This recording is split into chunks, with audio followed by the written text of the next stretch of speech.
The Paul Wells Show is made possible by McGill University's Max Bell School of Public Policy, where I'm a senior fellow.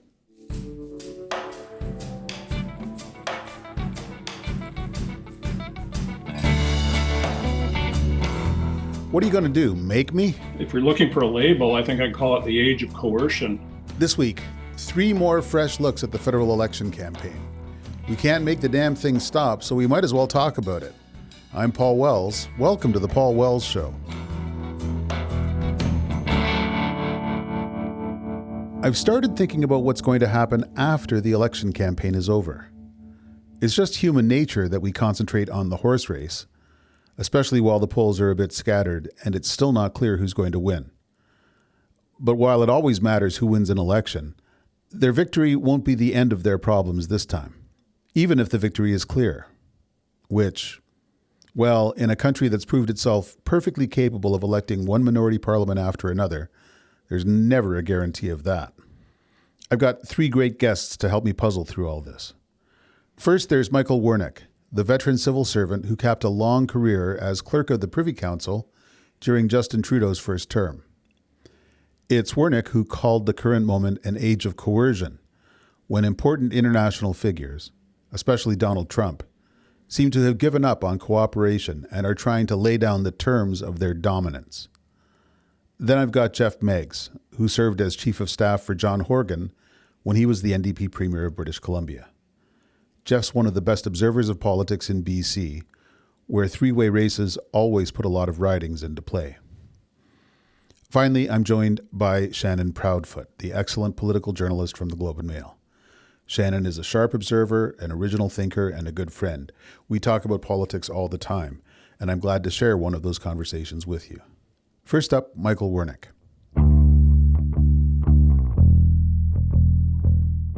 Michael Wernick, thanks for joining me.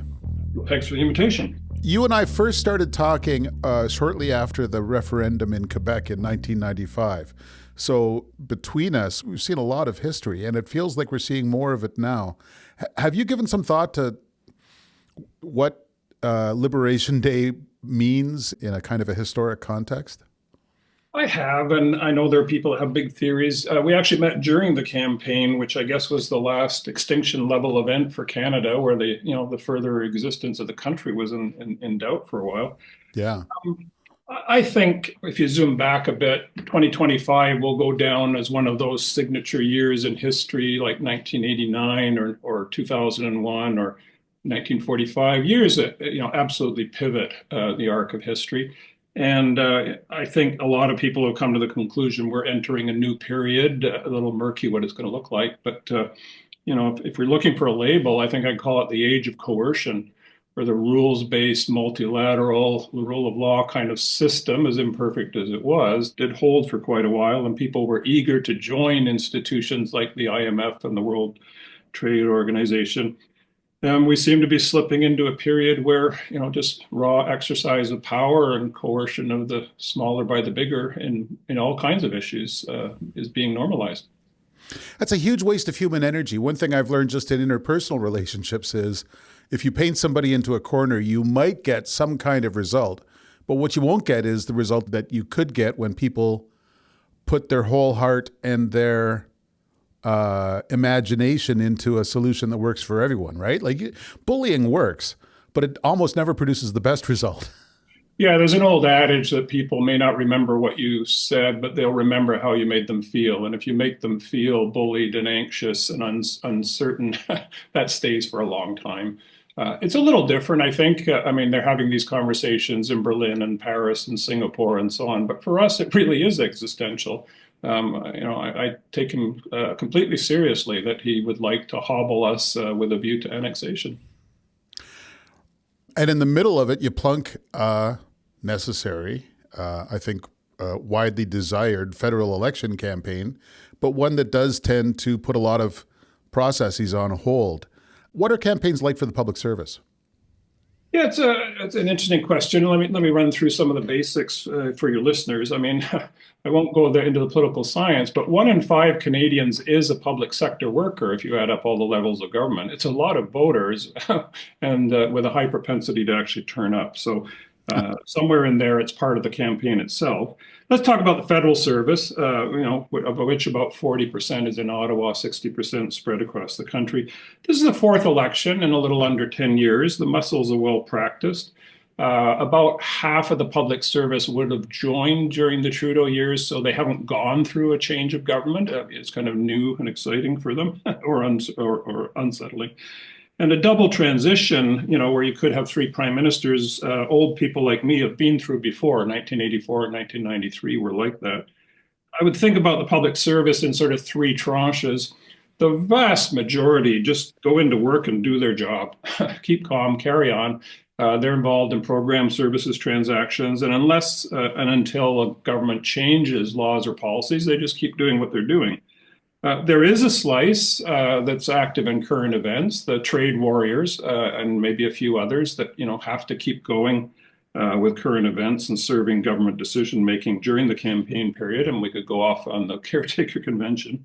And then there's a very, very small slice of people in the sort of policy planning world who are basically getting ready for the post-election environment.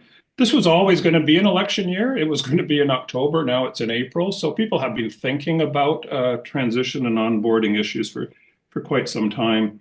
And then there's an even teenier, tinier slice, which are the people close to Privy Council office who will be working already with Poilievre and Carney's transition teams about the initial booting up and starting up of a new government. It's fun this time because I think a fair reading of the polls would say that this thing is not yet cooked, and we don't know which of the parties is going to form government.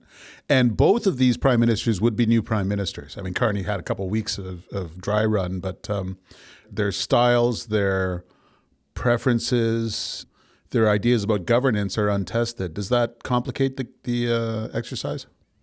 Being there, done that. I mean, the first time that Justin Trudeau or Stephen Harper chaired a cabinet were in the cabinet room was to chair a cabinet meeting. They were rookies. They were green. It is possible to come in from outside and be prime minister or be a cabinet minister. I think that one of the more interesting questions is one I know you've been talking about.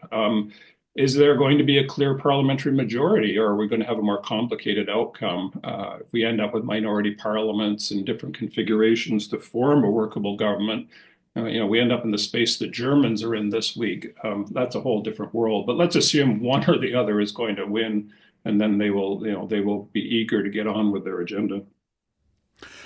You talked about the sort of policy generation function.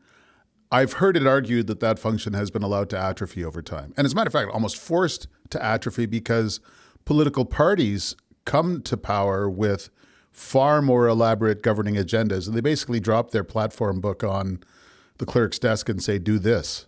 Is that, first of all, do you buy that? And secondly, if so, is it a problem?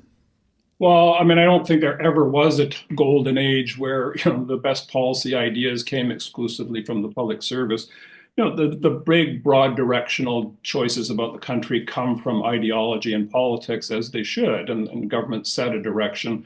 Most of the conversations, with an incoming government are not about whether to do something, but how. There are different instrument choices, pace, sequencing, some of the issues about implementation, international relations, federal-provincial relations, and so on. The public service didn't recommend cannabis legalization. That came in from the Liberal platform in 2015, and then it started a conversation about how to do it. And so, I mean, I think, what happens in the public service is you pay attention to the campaign platforms, the promises, the statements, because that's the sort of foundational layer a government will be measured by. Did you keep your promises? And you'll have conversations about sequencing and implementation of those. But you'll also be culling through all of this wave of policy entrepreneurship that's going on. There's lots of stuff coming out of the think tanks, the op-ed pages, the stakeholders, and so on, saying, here's what we should be doing. And you have to sort of pan for gold, in there and look for useful ideas. And then there'll be just, a whole bunch of things that the public service says, minister or prime minister, you probably need to know this, legacy issues from the previous government and parliament, known things like, oh, you're going to host the G7, you're off to the NATO summit, you'll have to have something to say. Known unknowns, like court cases that are coming up, Auditor General chapters that are going to be tabled as soon as Parliament resumes. It's a lot of lists and calendars. And what happens is a sort of a blending of all of those elements into the sort of opening moves of a government. But no plan really survives contact with events and politics. It gives you direction and intention, and mandate letters have become a tool, by provincial and federal governments to try to keep some traction, but it won't be long before they're blown off course. I've been speaking to diplomats from G7 countries, and there's a level of consternation at how the host country's eye is off the ball when it comes to this G7 summit. It's in Kananaskis in June, 6 weeks after the election. And there's a vacuum where some of the prep work should be. And for that matter, Canada is chair of the G7 now. And we're in a world where the G7 could usefully weigh in on some events. Is that just, sorry, like we're in caretaker mode, we'll get to you when we can? Or? Well, I think a couple of things there. I mean, one, I would not overstate the importance of G7 summits and their communiques. They're very topical of whatever is, in the minds of the leaders at the time, and current events in Ukraine and Gaza and the trade war will unfold between now and mid-June, and it's an opportunity for conversations. But G7 Sherpas and diplomats give them more weight than I would. And the issue is really going to be Trump. What's on his mind and what is he going to do? I don't think the G7 in any way sort of constrains him. And I guess the last thing to touch on is one of the first things that Mark Carney said in this campaign, which is that the framework that has governed our relationship with the United States for essentially all of our lives, ever deepening commercial and security partnership, is over. Is that just a rhetorical flourish, or does that send signals about new directions in governance for Canada? Well, certainly in terms of policy and delivery, he's right. And other people have come to the same conclusion, from Friedrich Merz in Germany to the Prime Minister of Singapore, that we're entering a new era. It's different for us because of the threat of annexation and because the relationship is so broad and deep. There's something like 700 international treaties between Canada and the U.S. on everything from migratory birds to search and rescue and on and on. And we've built a lot of our policies and delivery on the assumption of cooperation with at least a benign United States, with a relatively small number of irritants and friction points. All of that goes out the window. So, I mean, the ripples of this into policy and delivery are going to continue for years to come, well beyond just the immediate tariff issues. There are just so many practical issues where we're in the North American economic and technology and security and defense space, and we're just going to have to, work our way through, the sort of how much can we do by ourselves. Most countries are looking for more autonomy. They're looking for more resilience. We have 4 more years of Trump left, and then possibly Rubio and Vance. And the American media is training a lot of Americans to see Canada now as a hostile power. Like, those things don't reset. There's no relief coming in the midterms or a Democratic presidency. The relationship is fundamentally different, and we're going to have to, make all kinds of adjustments in terms of defense, security, economy, and so on. And I don't think we're getting a lot of clarity out of the election campaign so far on how that's going to roll. Do you think it's reasonable to think we might get more clarity, or is this just something that a new prime minister is going to have to work through once they know that they're prime minister? Well, I think the biggest problem will land on the Department of Finance and the budget that we can expect. They may call it an economic statement, but late May or June, you have to put the numbers out.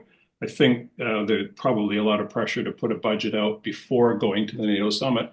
And neither side is being very candid or realistic about the fiscal situation or the numbers, particularly defense and security. I mean, 3% of GDP is $90 billion a year. Where are we going to find that? Are we going to borrow it like the Germans? Are we going to tax for it? Are we going to cut something else? What else are you going to cut? There's been no candor in that. And meanwhile, both sides are sort of punching holes in the revenue base by promising tax breaks and tax cuts. So the math is going to come crashing in on them in the first budget. Well, so we've got that to look forward to. Let's talk about when it happens. Michael Wernick, thank you so much for your help today. Thanks for your interest. Coming up after the break, Geoff Meggs on the turbulent politics of British Columbia.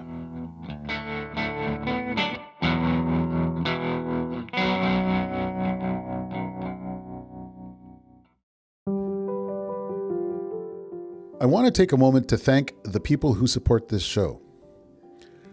Tackling the complexity of global challenges demands a different approach to public policy.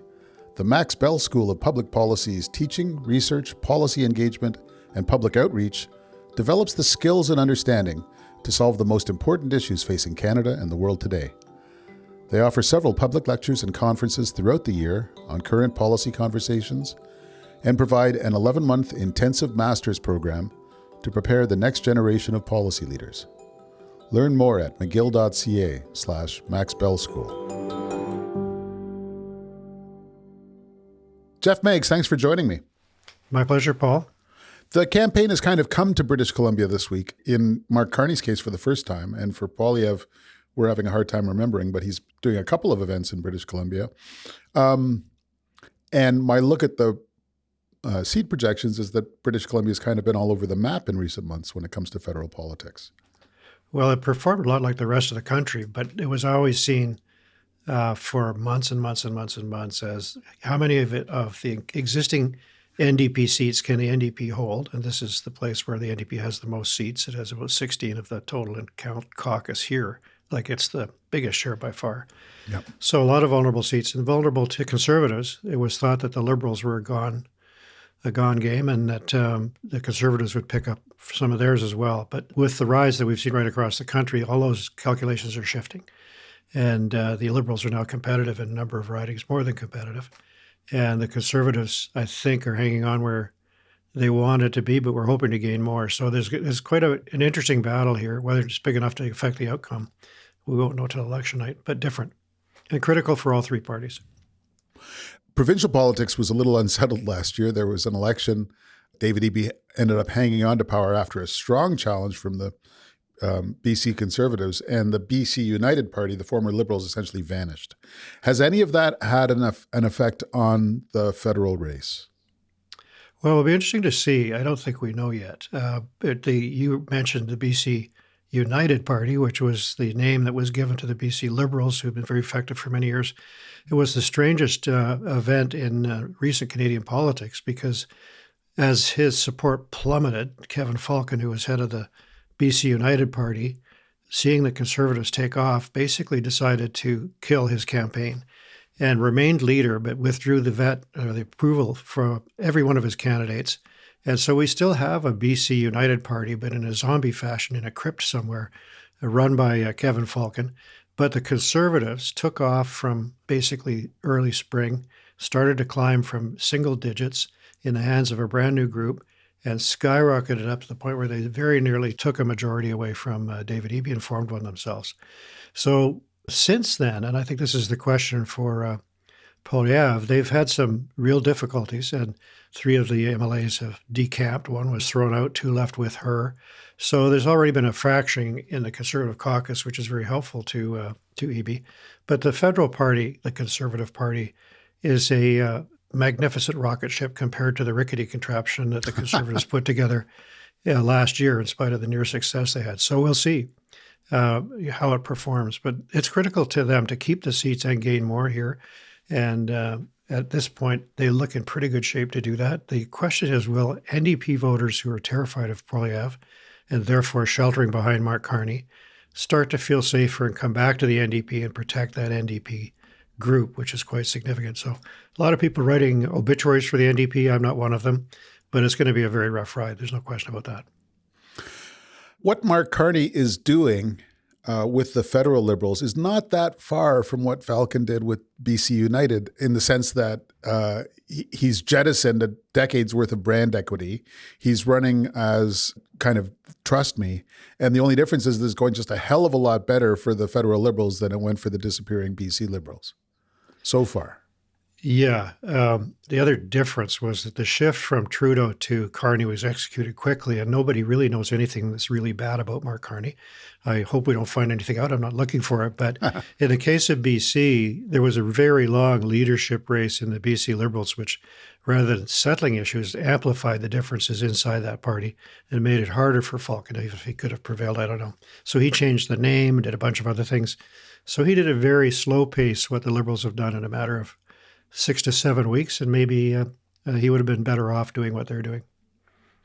Even since before he was the Conservative leader, when he was just a candidate for the Conservative leadership, Pierre Poilievre essentially treats British Columbia as a failed state, as ground zero for all the wacko policies, especially on drugs, that the rest of Canada would be well advised not to follow. And his big announcement on the weekend in British Columbia was on essentially importing Alberta's approach to drug policy to British Columbia, to the extent the federal government can influence that decision, make those choices.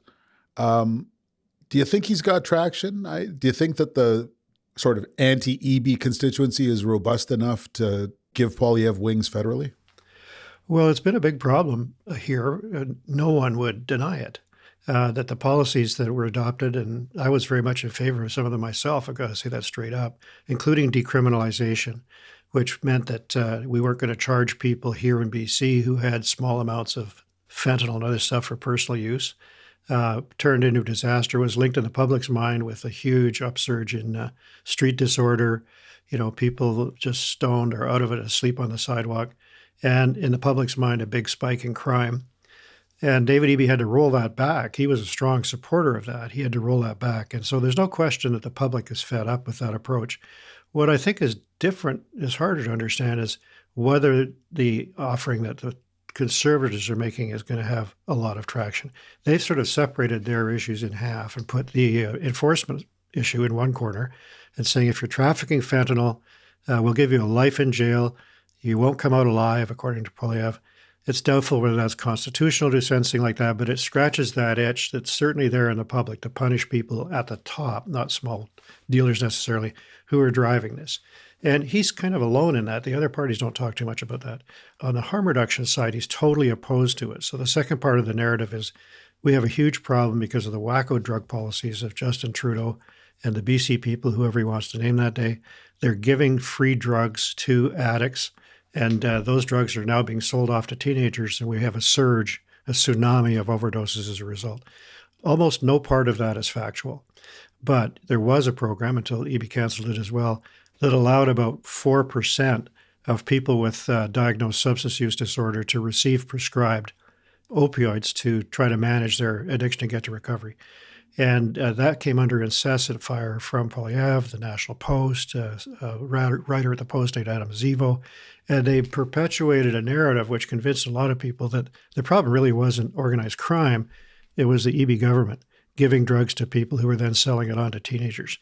It was one of those myths that's very hard to stamp out. It has enough truth to it to ring true.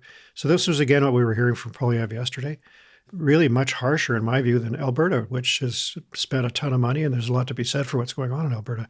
Yeah. But the Poilievre approach would be to basically deny much help to anybody. I'll use one number and then I'll stop. But he proposed to provide treatment for 50,000 addicts, which is a wonderful thing to do. I'm not against it. But just to put that in perspective, we have 125,000 people in BC with a substance use disorder that we know about.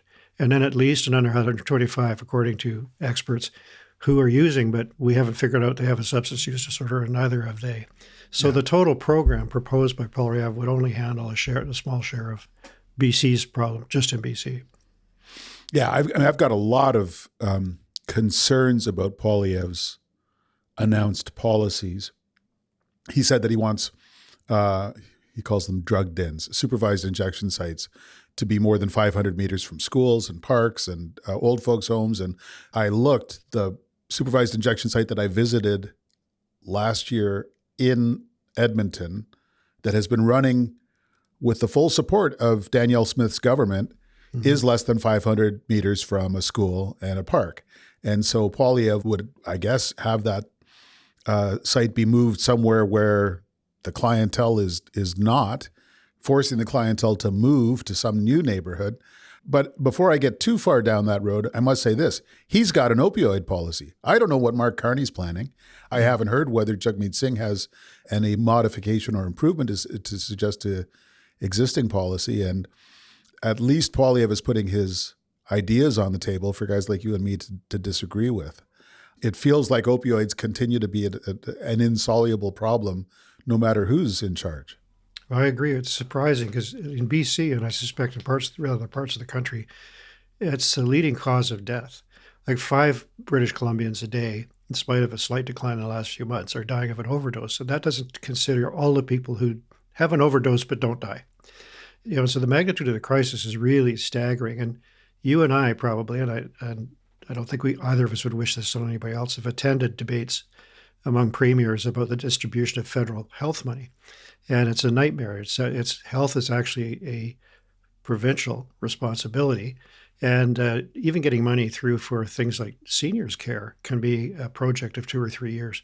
So for Ottawa to step in on this, as it is on a few other issues, is surprising and difficult to imagine because this sounds like a large sum of money. Actually, regrettably, it's not for the challenges there. And it makes for a good photo op. But I agree with you. I can't tell you exactly what the NDP policy is, and I haven't heard anything on this topic from Carney, although Carney and one of his star candidates, Gregor Robertson, who was mayor of Vancouver for 10 years, are playing defense today in the face of Poilievre's announcement yesterday because they're being blamed for skyrocketing death rates and so forth, which is all nonsense. But, this is another thing that's a problematic issue in this issue. The whole question is that people say, well, he was the mayor. Overdose death rates went up. Therefore, he drove up overdose death rates. Yeah. When in fact, there was a little bit of organized crime selling going on there that also played a big role. Not to mention the increase in addiction in the province. Although to some extent, who do you blame if not the incumbent for circumstances? I mean, I feel the frustration of all the opposition parties when a Liberal comes in and says, that wasn't me, so you can just ignore everything that happened under the Liberals. It's fair to say to the provincial jurisdiction, you declared an emergency and the death rate went up. There's a sign that something's off there. But the question politically that makes BC significant is it's the leading cause of death. We were the first to have the emergency. We had it worse than many other provinces. That's still true in many cases. And we're not really sure why all that is the case. And the issue has come on the scene as a crime issue, largely a disorder issue, about which people have powerful emotions, but no clear idea about what to do. And so this is going to be one of those things in the face of Trump and everything else that is not going to be really resolved or ventilated very much by the election. And I think that Poilievre in his campaign is continuing, and this is discussed everywhere, but continuing to talk about issues that were important before Trump and downplaying Trump.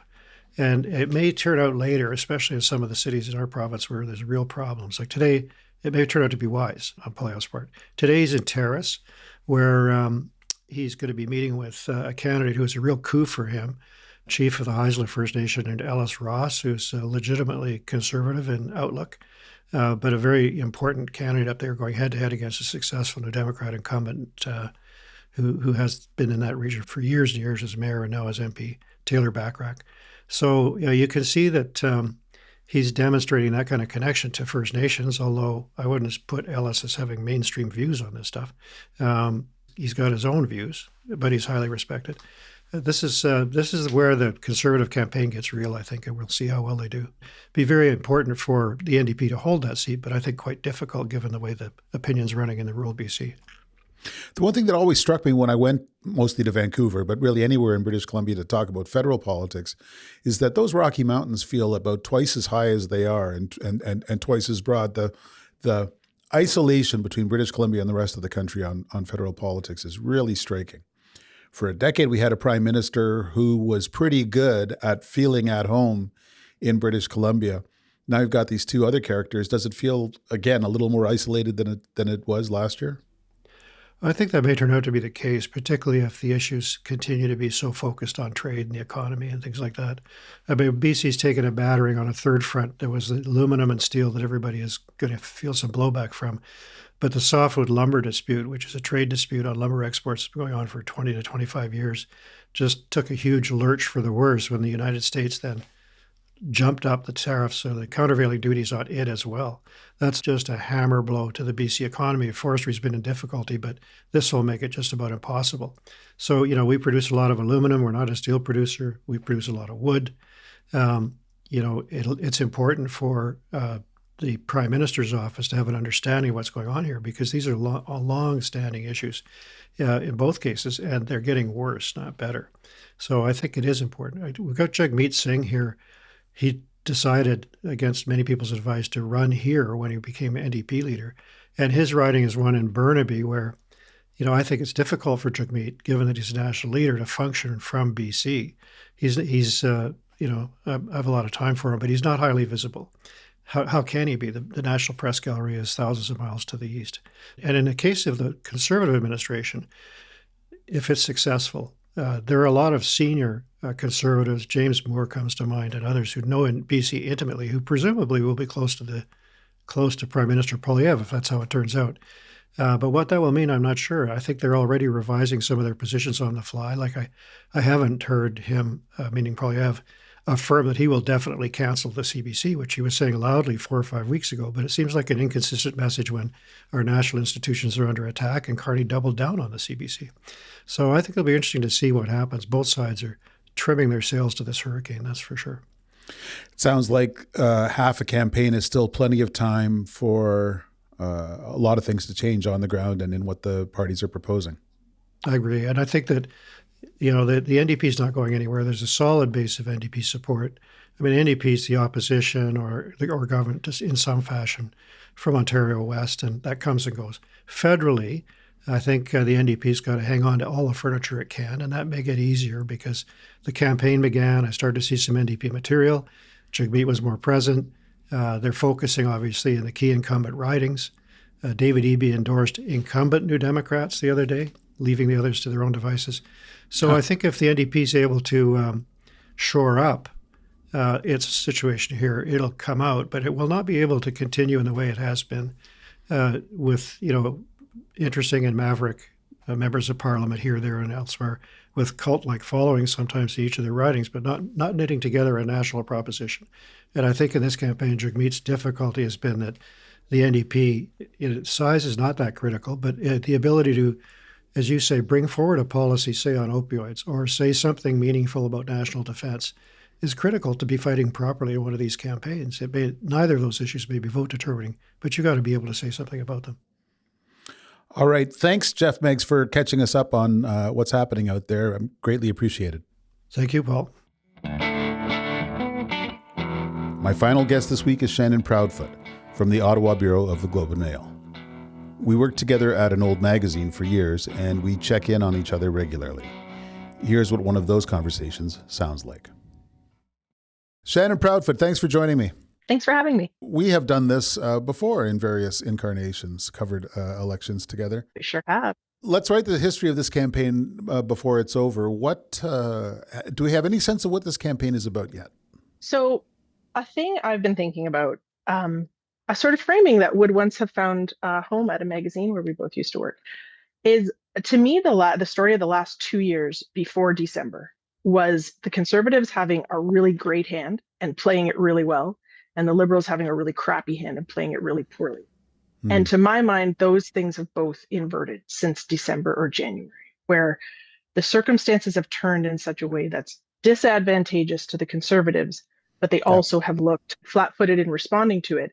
And, oh boy, Mark Carney must have a rabbit foot in his pocket somewhere. Like, when you play out all the different, not even just the different ways this could have played out, but what if Justin Trudeau had taken the hint last summer and walked? There's just so many sort of mental timelines that open up from the what ifs here if things hadn't gone exactly as they did, which so far looks kind of wildly advantageous to Carney, or lucky or something. So I've been thinking that if the Liberals win this big, Liberals will be saying, we played this exactly right. We got every drop of juice that we could get out of Justin Trudeau as a governing prime minister. And then we switched him out like Darren in the second season of Bewitched. Then we got this new guy who, before anyone had any fatigue or any skepticism, delivered us back to our rightful place in power. And the certainty with which that will be presented after the fact as a perfect strategy rather than just a bunch of stuff that happened will be annoying, if that's how it works out. Yes, it will be. And if it doesn't work out that way, that will not have been anybody's strategy. But I mean, we really do reverse engineer history to fit our turning points, right? Yeah. But I don't know. I find the change of fortunes here just fascinating, and the elements of it that you couldn't really plan. As you say, I think the newness of Carney is really working for him here. It's sort of shiny object syndrome coupled with adult in the room vibes, which Yeah. is I'm not sure you could engineer a better combination for the moment and the public anxiety. And like I keep thinking about the very particular quality to the public anxiety people are feeling in that this thing that might come and chew off each of our legs exists at a level so far above the heads of any of us that none of us can do anything about it. You know, we can buy Canadian groceries, we can trade funny memes that make us feel better, but this is something that is so far out of our hands. And it seems like it is breeding this appetite to sort of hand it over to someone else, kind of this perception of you can handle it here, take the baton and run and save us all. Yeah. I think of campaigns that have been entirely dominated by a big subject in the past. And of course, that rarely turns out to be what the society is talking about for years afterwards. Like, so 2021 was about vaccine mandates. And I mean, to some extent, that's still floating around today in terms of resentment and different conceptions of the role of the state. But the actual policies that we were debating, the Liberals implemented them and then jettisoned them within several months, and we're elsewhere. I mean, I'm such a nerd that I remember watching the Kennedy-Nixon debate in 1960 because I wanted to see for myself. The legend is that Nixon looked like he hadn't shaved. Right. And so he the lost. The sweaty unwellness and the This is handsome it. hand guy. Yeah. So he lost among people who watched the debate, and he won among people who listened to it on the radio. They spent a lot of time in that debate debating the fate of two Pacific islands, Matsu and Quemoy. And of course, they were like, well, what are you going to do about Matsu and Quemoy? And then even Kennedy and Nixon didn't care ever after about Matsu and Quemoy. And I'm wondering, like, won't we all look silly if Donald Trump gets impeached in a month? Or if he somehow credibly promises not to do this again? Or if Canada's the next March, and then, although this current crisis does feel more like one that is likely to condition our politics for the foreseeable future. Well, that's kind of the thrust of what Carney's been saying, right? He got a lot of international headlines. Was it 2 weeks ago when he sort of made that? It's one of those remarks that I feel like when the speechwriter writes it or when they practice it, they kind of rub their hands together and cackle and go, oh, this one's going to become a headline. When he said, like, the Canada-US relationship as it was is over. He moderated that a little bit last week, right? I sense him at least lowering the temperature a little bit in his response to the US after we didn't get bludgeoned as badly as we might have. Yeah. But he's been very explicitly flicking at that. I think Poilievre maybe a little less so. The idea of, like, look, we have to fundamentally reimagine things, whatever happens from here. Like, whatever the Orange Man does next, we can't count on this anymore. There's lots of argument to be made that Canada is attempting to do things now. Like, I keep using this silly analogy that it's like that 10 pounds we all just really mean to keep losing, and we're going to lose it before bathing suit season or before Christmas. Interprovincial trade, things like that we should have fixed, or diversification. But there's a reason we keep saying we're going to fix it and attempting to fix it and not doing it, because it's hard. But maybe an existential crisis finally forces you to fix this stuff you need to fix anyway. Although a sort of counterfactual example to the idea that sometimes the thing that is the hot thing right now is like not even, it's a too difficult trivia question in 5 years. Yeah. Remember, was it 2019 that we all, the pundit class, declared was the carbon tax election, and that the verdict in that election was you best have a credible carbon plan or we don't want to hear from you. And we're in a very different place, like a wildly different place. So sometimes these things pop back up and get relitigated in a way you never expect. Yeah, I wrote a story about that for a magazine we used to know, and that became the Resistance cover story, with the idea Right. that Jason Kenney and his friends were going to come after Justin Trudeau, and Turns out Mark Carney and his friends came after Justin the exact same way. exactly. Um, Hey, did you notice Carney mentioned Justin Trudeau for the first time in my memory today? You might not really, have watched. He did a little presser in BC, and I actually wrote it down in my notebook, Justin Trudeau in quotes. He was trotting out. It was a weird kind of message event today. I admired it as a feature writer who sometimes when I get very deep in the weeds on a story and I just can't anymore, I have one graph here and one graph here, and in between in notes, I write transition, which just means here you will join these two ideas. I expect you do the same or some version of it. So his theme today, he managed to make sustainability, and he was roping in these announcements on guaranteed income supplement and RRSP withdrawals, like measures meant to support seniors through economic stormy seas. And he said, that's a version of personal sustainability pivot. Now on to like environment sustainability and trees and water and whatever. And he referenced a Justin Trudeau government decision and the idea. Remember the 30? We're going to protect 30% more water, 30% more land. Forget if that was in the last budget. I don't even remember where that came up, but it was the first time I've heard him utter Voldemort's name voluntarily, which I thought was interesting. because it really is remarkable that he mentions him, because until now, it's not as though he's running as a different kind of Liberal leader. Mark Carney is actually trying to present himself as the first Liberal Prime Minister Canada's ever had. Yeah. Like Yeah.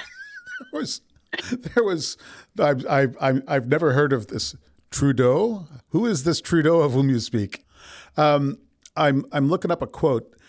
Franklin Roosevelt had a campaign operative named Sam Rosenman. And Sam Rosenman was the Jenny Byrne of his day, the sort of all-knowing campaign guru. And before Roosevelt was president, he ran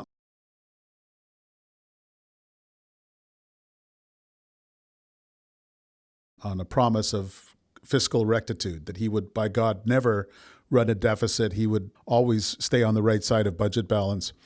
And then he gets elected, and of course he runs up gigantic deficits. And he's wondering how he's going to get reelected, given that he made this promise. And he made the promise in his speech in Philadelphia. It was the famous Roosevelt Philadelphia speech. And he said, what am I going to do about the Philadelphia speech? Sam Rosenman said, deny you were ever in Philadelphia. And Mark Carney has spent so far half of a month denying that he was ever in Justin Trudeau's Canada. I mean, and to some extent that's accurate. He was mostly in New York. And it's got to be frustrating to be Pierre Poilievre and to have everyone asking him about his record and about his stance with regard to this existential menace from the States, because as Poilievre keeps saying, I've been telling you what I would do as Prime Minister for years now, at least in hints and outlines. And suddenly that's a bad thing to do. Suddenly I have to replace Pierre Poilievre with some imaginary Pierre Poilievre. You can sense his frustration at this pivot mandate that the framers are putting on him. Mm-hmm. Yeah, he must be enormously frustrated. I mean, this thing he was doing that was working beautifully for 2 years suddenly is not working. But that's why events, my dear boy, is a shorthand for things. Life happens. Yeah. Events move on. The framing it keeps making, or the phrasing it keeps making me think of, is when we talk about, a news story that you sort of got in the works and it's taking a while to put together, and then events overtake it and the story becomes dead, where it's just that story doesn't exist in this plane of reality anymore. And that happened with remarkable speed here. And I do, it's hard not to sort of marvel at it, feel some like human sympathy for the frustration that must be there. I've been doing a fair bit of sort of internal thinking, gut check, maybe I'll throw it to you, about how much it's fair to say Poilievre has sort of resisted in or failed to make a pivot. I've really been trying to think of this because he is really a masterful communicator. He does not love subtlety. He loves, really hammering it home. And so I've really been trying to separate that from, is he responding to the moment? I think we saw a fairly major tweak at least. I hate using the word pivot partially because I hate Friends and it makes me think of that stupid scene with the sofa and the stairway. But anyway, that's neither here nor there. Um, like I've been thinking about because to my way of thinking, like my top line, the way my brain reacts to it, when I hear him sort of talk about Trump a bit, like he did in that speech on was it Tuesday, Wednesday, and then he goes back to, I mean, he explicitly said one day last week, it turns out the solution to all of this is what I've been saying all along. I mean, I take your point that he's actually putting in the window, he's emphasizing policies that are very close to what Carney's talking about. Like they're both talking about, hey, we need to shore up our economy either way. Like if things are getting bad and it's going down the tubes, like we've got to be stronger. They're just taking two different doors into that room.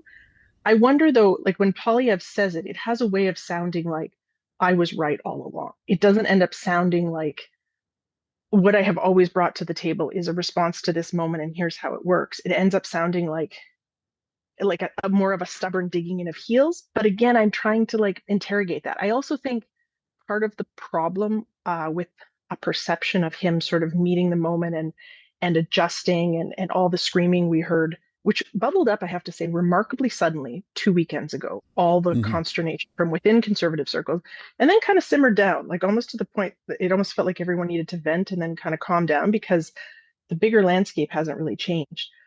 I think one of the problems, and this is more a style than a substance thing, although, you know what, I guess it's both, is I still think he prosecutes Mark Carney and the ghost of Justin Trudeau as his primary enemy, not Donald Trump, that's where he puts the most rhetorical energy. That's sort of where I've come down on diagnosing like what I'm reading as a lack of pivot. I don't know what you think of that.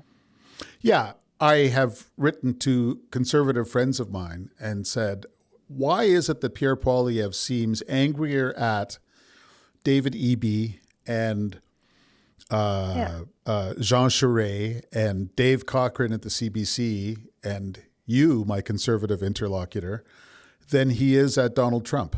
It's like someone who goes to a showing of Othello and can't really work it up to get angry at Iago. And it's like, Iago is really the bad guy here. Like one of the most interesting speeches that, or one of the most interesting interviews that Poilievre ever gave was to you at that magazine. You begin the interview by saying, what are you in this for? And he says, freedom. I want more freedom. Well, we have a regime here that is against free trade, is pulling books by the hundreds out of military libraries that will help military commanders understand their world better, has gone to the Supreme Court to keep from having to bring back from an El Salvador torture prison somebody that they acknowledged having sent there without evidence, is using every power of state against its political opponents. And Freedom Guy can't really seem to get excited about how bad all of that is and how it's a bad influence for Canada. And he does say that the tariffs as such against Canada alone are unjustified and unjustifiable. But my God, that's not the way Pierre Poilievre would have reacted in 2010 if you had told him that an imaginary Democratic president was acting the way this one is. And I think that's the hollowness of the response that people have questions about. Hollowness is a great word for it. And I mean, of course, the sort of common understanding of that or explanation for it is that he's trying not to tick off some percentage of his base that thinks Trump isn't that bad, that he's trying to sort of split hairs. I have to admit, I have a bit of a strange reaction to that argument. I think maybe it tweaks in me the same thing when people say that he's Maple MAGA, and I just don't. I think you have to be not watching very closely or have a very particular like partisan lens in front of your eyes to think that. Like I get where people are coming from. It just doesn't work for me. Yeah. So I don't know if I react to that argument about him sort of like trying to keep some amount of his tent happy by not, sticking up a no Trumps here sign. I don't know. I just have some weird mental block about it. I even think of it in terms of like very clumsy math. Like where else are those people going to go? Who are they going to flock to? Are they going to abandon him? I don't know, but there just seems to be this sort of foot dragging reluctance. It's like when you make a kid apologize and they go, sorry. And like, you're like, well, that one didn't come from your heart. Like it just has that feeling of being sort of I have small children. This is my frame of reference. Anyway, it just doesn't. I don't know, but maybe some of that, like again, I tend to analyze all these things through like human psychology. Maybe some of that is just that zero what is going on in this campaign that he has been wanting to happen for 2 years, like zero of where we are right now resembles any possible permutation he could have run through his brain. And maybe it's just sort of like the little wheel is just trying to buffer and make sense of what is going on. I don't know. One of the many reasons it's a hard time to be a politician is that no one gets to run their prepared plays. Like every politician in the world, whatever they were planning to do in 2020 and 2021, COVID wasn't it. And, Keir Starmer, whatever vision he had of himself as a British prime minister, now he's trying to decide how nice to be to this guy across the ocean. And, it really does depend more on improvisation than on planning, which is a large part of what makes it fun to cover, even though it's pretty rough to live through. Also pretty good rehearsal for governing. Like when I've reported on the PMO sort of as an organism, the thing that I've consistently heard in all different ways from people of different eras is that the hardest thing to do is to kind of keep your eyes, it's like a bifocal thing, to keep your eyes on the things you said you would do, the things you wanted to do, that you campaigned on, your platform, your dearest held ideological projects, the kind of way you think you need to shift the country, very subtly, a little at a time. And then to keep your other eye on like the windshield so something doesn't smash through it and take your head off. And that it's very, very hard to keep the first set of those priorities moving forward incrementally while events just keep coming at you. You have to respond to them. So I guess in that sense, this campaign in all its wild unpredictability is sort of pretty good training for the job, whoever ends up with it. But there is sort of an exhausting, constantly expiring quality to this version of reality, I find. Like just this morning, I was doing edits on a feature that I finished sort of a draft of maybe a week, 10 days ago.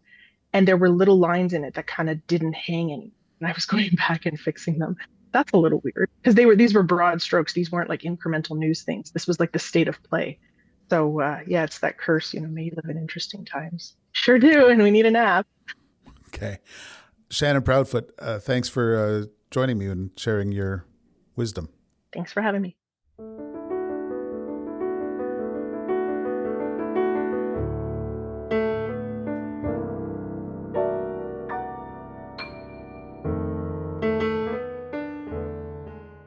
Thanks for listening to The Paul Wells Show. The Paul Wells Show is produced by Antica and supported by McGill University's Max Bell School of Public Policy. My producer is Kevin Sexton. Our executive producer is Stuart Cox. Laura Reguer is Antica's head of audio. If you subscribe to my Substack, you can get bonus content for this show, as well as access to my newsletter. You can do that at paulwells.substack.com. If you're enjoying this show, give us a good rating on your podcast app. It helps spread the word. We'll be back next Wednesday.